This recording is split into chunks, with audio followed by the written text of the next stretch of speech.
Hey guys, coming at you today from the shop, and we have a special guest, Donnie Roebuck.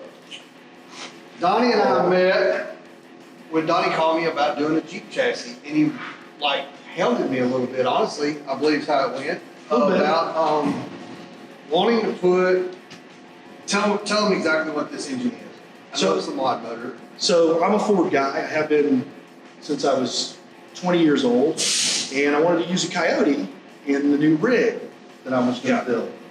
And I don't have the skill set to do a chassis, suspension, and cage like this, so I needed someone that could do that. But you were a little uptight because of the width. Well, yeah, all I had ever heard about these engines is they were super big, and I was like, I remember telling you, I remember kind of how it all went. I was like, man, I don't know if we can do it or not. Like, is there any way, like, I can even get a CAD drawing or something? If I could do that, I'd be all right. And you were like, and you know who makes you like, yeah, I found one on the internet. Here it is. And I was like, well, I'll be dang, this guy's serious about it. So I took it. It actually, the CAD drawing opened up. We did have to modify the front frame rails. They're spread out a lot more than normal, and it did make it work. But like, we could do it again. We kept all the notes from it. We would just have to know that on the front side going into it, like day one of when we're building the chassis. But took his drivetrain, he dropped it off, and so you've got Coyote motor. What trans is this? It's a 6R80, which is a 6-speed automatic from an F-150. Yeah. From the 2012-13 series of F-Series pickups. And then the transfer case is an Atlas 4-speed, 272-to-1 crawl box with 2-to-1 low range, and obviously high range. So he brought those parts, and when we got the parts, it becomes really easy to us to fabricate mounts or something. Like, that's what we do. Mm-hmm. So he did the homework and figured out. I was like, can you make sure that this thing's going to start, run, shift, and all that? He's like, I got all that. And I was like, cool, that's not my gig. Right. But my gig is making mounts and building chassis. Mm-hmm. So when we did this, it's an aqua aluminum tub, and then we did rat flood shocks all the way around, and set him up on a 14-bolt rear, a 60 front. Well, no, 14-bolt front with 60 knuckles, and then a 14-bolt rear. And man, we built it as a roller with a custom cage and the body and everything on it. You took it home, and then Yeah, it was bare inside. There was nothing. yeah, nothing. There's nothing. You had this crossbar tacked in, Yep. so I could decide where I wanted it, just to keep the cage from getting weird. Yeah. So yeah, we leave the dash bar tacked in place on a lot of these things, especially whenever a guy's come in to build the rest of the thing at home that way. If it needs to be moved an inch or two to clear everything that you've got going on with your dash and everything else, which this thing's elaborate inside. You've got, I'm gonna call it all the bells and whistles. I got a few. I got a few. So, all right. So, my old rig is 20 years old, give or take. It was finished in 2002. It's been there and done that. Leaf springs, push rod 302, 4-speed automatic, Atlas transfer case, a couple of Dana 60s built by our buddies over at Dynatrack. And I wheeled it all over the place, all over the nation. It had a few weaknesses. Plus, it's analog technology. I wanted to go digital. Plus, I'm 20 years older than I was, so having air conditioning and super comfortable seats it was important to me. I tried to pay homage to the CJ for the flat dash panel. That was part of the goal. It's TJ with front fiberglass hood and grill shell and windshield frame with this cowl. Then from here back, I tried to pay homage to the CJ by going with a flat dash, the inside of the fender, this body color. Because my old one was a CJ8. And then the rest of it was about having a place to put things. I put a stereo in. I had a CD in the other. This one's got a VHF, UHF radio, but I put a stereo in, subwoofer, pair of speakers, tweeters. Okay, and I'll say it out loud. Air conditioning. Yeah. I put air conditioning in it.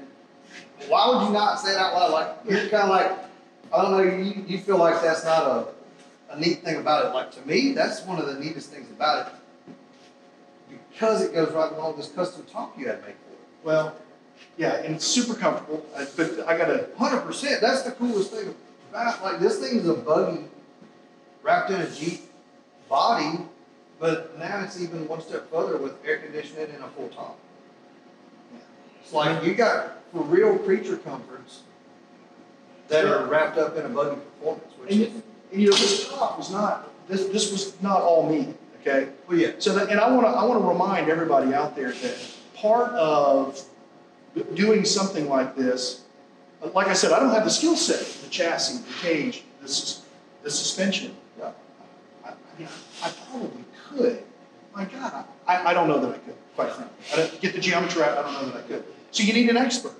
Well, that's why I came to Wide Open Design. I was on my way back from Moab, and a buddy and I were discussing, you know, how are we going to get this done? You live in Tennessee, I live in Florida. Yeah. He said, let's stop at Wide Open Design on our way by. I said, that's a great idea. So we walked in here, Yeah. and he looked at me like, you're insane. Mm-hmm. But over a period of a few weeks, we worked out the details. Yeah, I worked out the details of using this engine. And then, and I tell all that so that all of you understand, when you come here, the support does not end at the sale. No. The support does not end there. I mean, I mocked up the way this racer back looked. He built the cage for me. The main cage, okay? You got B pillar, C pillar, D pillar. I didn't like this look. So I mocked this up and sent it to him. He said, do that. And now we see how great it turned out. Yeah. And that's the kind of support that continues to come. And It's just fun. I mean, man, when you got a guy at home that's thinking in a different thought process, it's actually a lot of fun to see the stuff that's came up, that you guys can come up with and stuff like that. yeah. So Man, overall, like, this is your first weekend out, right? it's been, I put it in 4-wheel drive so I could climb onto the trail That's awesome. on Wednesday. And you've been telling me for how long that you were coming down the Friday before Labor Day, and you were going to stop by the shop, and I was like, please make time to do it. It's been actually a few months now. It's a couple of months now. And I was like, And I barely made it. You barely made it. I couldn't believe Yeah. it. But you're headed, where is it you're headed this weekend? It's some private property out east of Tazewell, Tennessee. Yeah. It's a charity ride for a group in Hancock County, Tennessee called Hope for Hancock. And what they do is they collect donations. They don't pay medical bills, but if someone needs a ride maybe they have cancer, they need a ride, they'll give them a ride. Maybe they couldn't make their mortgage payment because they couldn't work.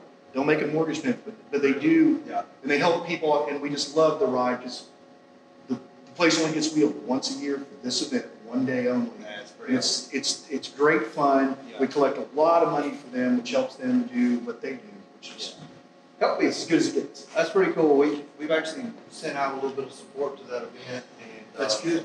I love seeing people head over there for it and everything else. And then, so I guess, I mean, what's your plan now? Like, hit the road. I know me and you have already talked about you're wanting to go to King of the Hammers. That's coming up February. Mm-hmm. We're looking around Labor Day right now, like, and then you said you want to spend some time in Sand Hollow, St. George, Utah, in that area, southwest. in that area. Utah. So like, you're going all the way around. Like, so what I'm really getting at is like, you built a vehicle that can wheel south, west, east, north. You don't care. Like, you got your top, you got a heater, you got an air conditioner, Right. the suspension and everything else. Like, you're ready to go wherever the road may take you and go wheeling and have a good time. Got a friend that lives in Arizona. I'm dying to get into the Superstition Mountains. Yeah. I've driven around it and some of the dirt roads and that 4-wheel drive pickup, but nothing like this. Our buddy Larry lives in St. George. Yeah. I want to get there and spend some time with him. Yeah. King of the Hammers, I haven't been there since 2011. Oh God, yeah. When I was there was like 12,000 people there. Now it's crazy. 75,000 people, right? Yeah. Give or take. Yeah. So I want to do that. So we talked about that earlier.